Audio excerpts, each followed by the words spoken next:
Well, good afternoon, everyone. Thank you for being here.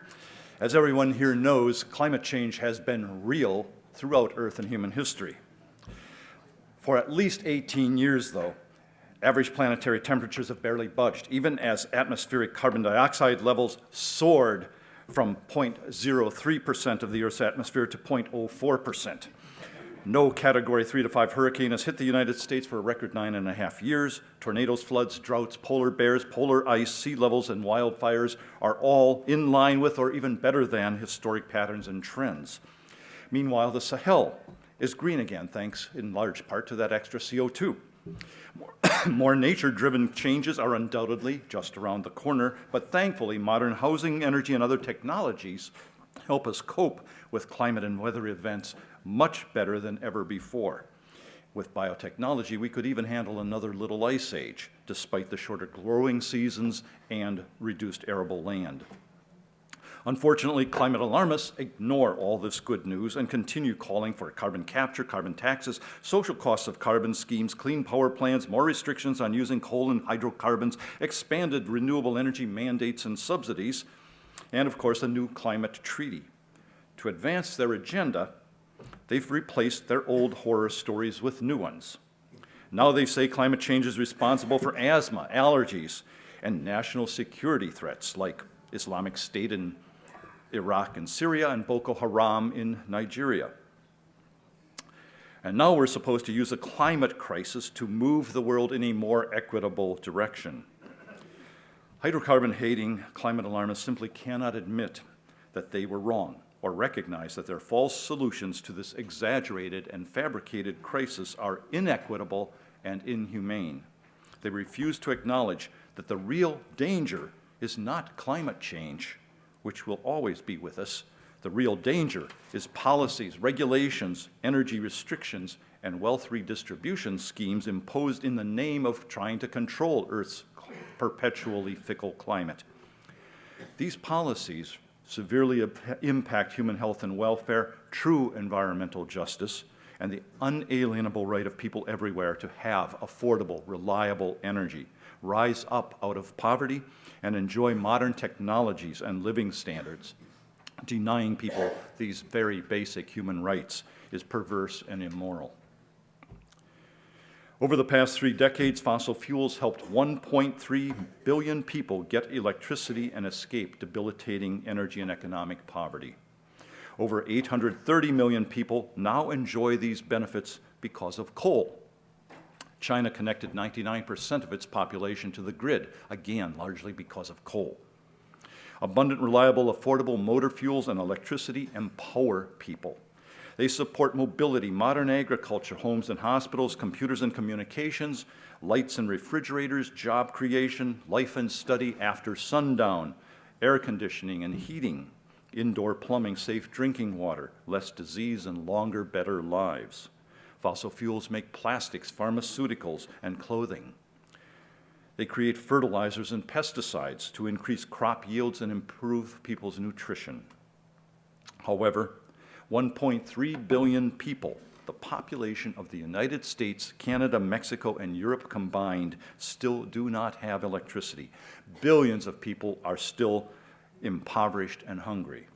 In India alone, more people than live in the United States still lack electricity, and 1/3 of the subcontinent's wealthiest families don't even have refrigerators. In sub-Saharan Africa, 730 million people, the population of Europe, still cook and heat with wood, dung, and charcoal. Every year, hundreds of millions get sick, horribly sick, and 4 million die, mostly women and children, from lung and intestinal diseases that are due to breathing smoke from open cooking and heating fires and to not having clean water, proper sanitation, or refrigerators to keep food fresh and bacteria-free. Imposing fossil fuel restrictions and renewable energy mandates in the name of stabilizing planetary climate would perpetuate this poverty, disease, and death. It would, in fact, be an unconscionable crime against humanity if the world implemented policies to protect these energy-deprived masses from hypothetical man-made climate disasters decades from now by perpetuating poverty and disease that kill them tomorrow. And yet, President Obama's Overseas Private Investment Corporation refuses to lend money for coal-fired power plants in developing countries, and even for gas-fired generators. The World Bank has done likewise. African Development Bank President Dana Kaberuka has said poor nations will no longer tolerate these lethal policies, and his bank will continue loaning money for coal-fired power generation. But the absence of World Bank and OPIC money often means these projects will not have sufficient funding to install modern pollution controls. And that means millions of families will finally have electricity and won't be sickened by wood and dung fires, but now they'll face new classes of pollutants. In developed countries, climate-related fossil fuel restrictions kill jobs, reduce people's living standards, health and welfare, and affect everything we make, grow, ship, eat, and do. EPA is forcing more coal-fired generating plants to close, destroying jobs and hammering families, industries, communities, and entire states. The Council on Environmental Quality says permit applicants now must fully evaluate potential impacts of those projects on climate change. The Department of Energy is issuing new energy efficiency standards that could double the cost of trucks and appliances, and spending more and more billions on wind, solar, and biofuels, loans, grants, and subsidies. The Interior Department is closing more areas to drilling, while it exempts wind and solar projects from Endangered Species Act and other environmental laws. And that means wind turbines are going to continue slaughtering millions of birds and bats in the United States every year. Ethanol programs will now mean 40% of America's corn crop from land the size of Iowa is being turned into fuel, even as fracking produces record amounts of domestic oil and natural gas. As a result, grain, meat, and fish prices have climbed dramatically. Food aid costs have also soared, leaving more people malnourished longer in countries stricken by drought or ravaged by war. In fact, in 2012, the United States converted enough corn into ethanol to feed 412 million people. And to top it off, making and burning ethanol fuels emits 33% more greenhouse gases than pure gasoline. 2/3 of Florida's endangered manatees survive cold winters by huddling in warm waters that flow from coal-fired power plants. That's what you're seeing down in the bottom there. EPA's plant closures could cause hundreds of them to die. The Heritage Foundation and other experts calculate that EPA's actions alone will cost hundreds of thousands of American jobs and a $100 billion loss in gross domestic product for little or no health, environmental, or climate benefit. By 2030, America's electricity output will drop by nearly 10%, even as the U.S. population increases by 54 million people. Brownouts and blackouts could become commonplace, and we will have to use electricity when it's available instead of when we need it for homes, offices, hospitals, and assembly lines. Poor minority and blue-collar families will have to find thousands of dollars a year for soaring electricity, vehicle, food, and appliance costs. Many will have to choose between buying food, putting gas in the car, paying the rent, going to the doctor, buying medicines, giving to their church, and saving for college and retirement. Small businesses will have to find thousands more just to keep the lights and heat on without laying people off. Factories, malls, school districts, hospitals, and cities will have to find millions of dollars more every year. Millions of middle-class families and workers will lose their jobs in coal mines, power plants, factories, shops, and other businesses. Entire families and communities will sink into poverty. Breadwinners lucky enough to find work will be forced to handle multiple jobs, commute longer distances, and suffer severe sleep deprivation. Families will have to cope with more stress, depression, drug and alcohol abuse, spousal and child abuse. Nutrition and medical care will suffer. More people will have strokes and heart attacks, and more will die. Contrary to global warming hype, cold weather kills 20 times more people than hot weather, and recent winters have been long and cold. As a result, in Britain, thousands of pensioners die of hypothermia every year, every winter, because soaring energy costs have made it impossible for them to heat their homes properly. Loggers are cutting down American forests, destroying wildlife habitats, shipping wood pellets to Europe to provide low-energy fuel for generating electricity.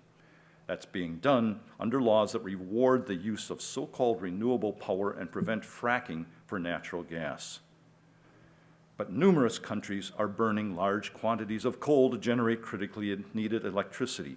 That means atmospheric carbon dioxide levels will continue to climb. Even if the United States, Canada, and Australia end their fossil fuel use, ruin their economies, and dramatically lower their living standards. Japan is building new coal-fired power plants to replace its nuclear fleet. It's financing coal power in India and Bangladesh.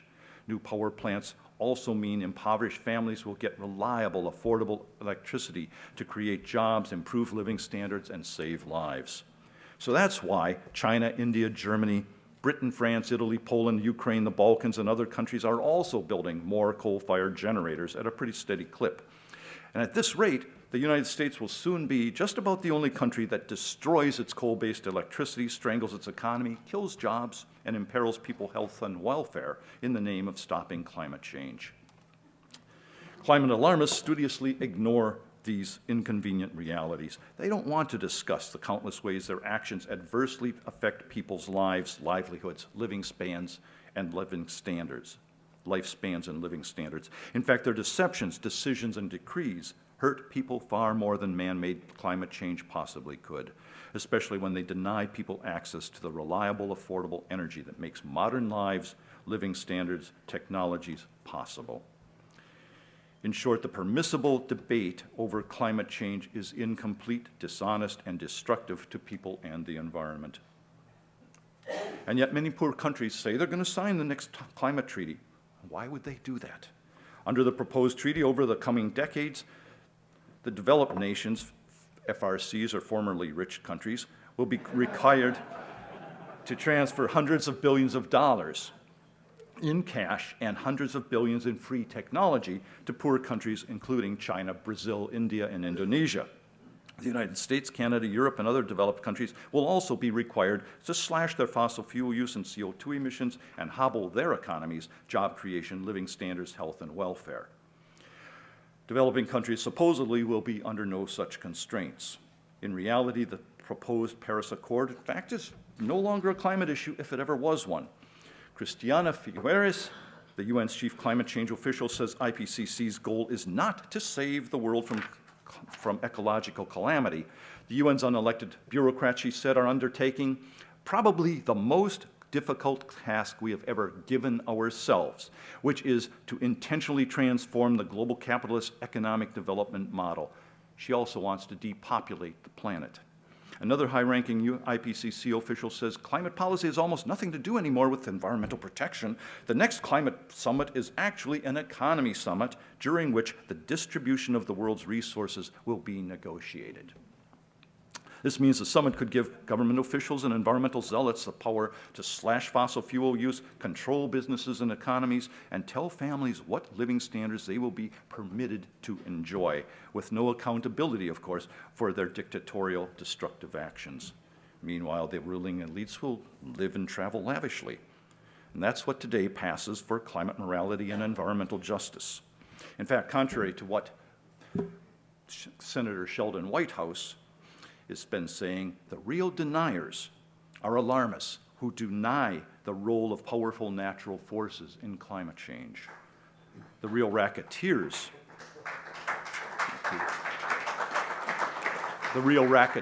are those who want to undermine the scientific method and silence anyone who challenges their claims.